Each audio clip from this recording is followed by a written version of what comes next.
तुम्हारी वोट हैं।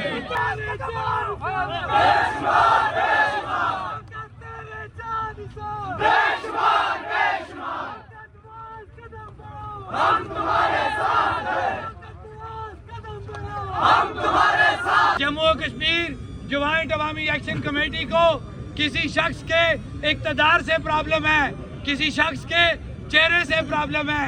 हमें किसी इक़्तिदार से प्रॉब्लम नहीं है, किसी के चेहरे से प्रॉब्लम नहीं है। हमारे लिए तमाम ये हुक्मरान है, ये 53 का टोला सारे एक जैसे हैं, हमारे लिए इनमें कोई फर्क नहीं है।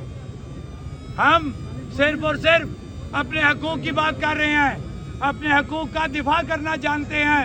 और हकूक़ के दिफा करने के लिए जब हमने देखा कि ये वक्त आ चुका है कि अगर आज हमने इस काले कानून को वापस ना कराया, अपने उन असीरान को रहा ना कराया, तो आने वाले दिनों में ये सहूलत भी हमसे ले ली जाएगी और उसके बाद जो और कुछ भी आपके पास है वो भी आपसे ले लिया जाएगा।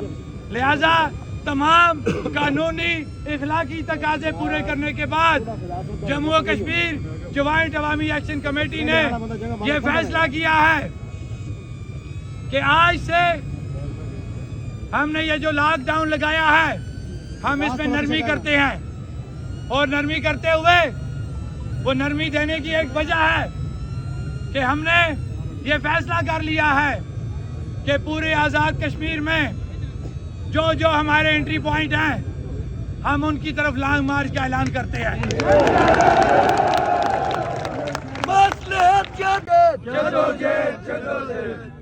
अब ये जो लॉन्ग मार्च करने का मकसद क्या है कि हमारे ये हुक्मरान जो इस रियासत के अंदर अफरा तफरी फैला के यहाँ से भाग जाते हैं, उनको इस रियासत से बाहर नहीं जाने देना। हमारा ये एहतजाज आज जिस तरह दूसरा दिन हो गया है, आपने बाशऊर कौम होने के नाते ये साबित कर दिया कि आप बाशऊर लोग हैं, आप एक डिसिप्लिन कौम हैं। इसी तरीके से कल का जो हमारा लॉन्ग मार्च हम अभी अनाउंस करने जा रहे हैं, वो जो लॉन्ग मार्च है वो पुरअमन लॉन्ग मार्च होगा और सुबह 11 बजे ठीक इसी जगह से हमारा जो अपने हदूद अरबे के हवाले से जो हमारा जो पॉइंट बनता है वो लोहार गली का अबरार कोट का एंट्री पॉइंट बनता है। हम तमाम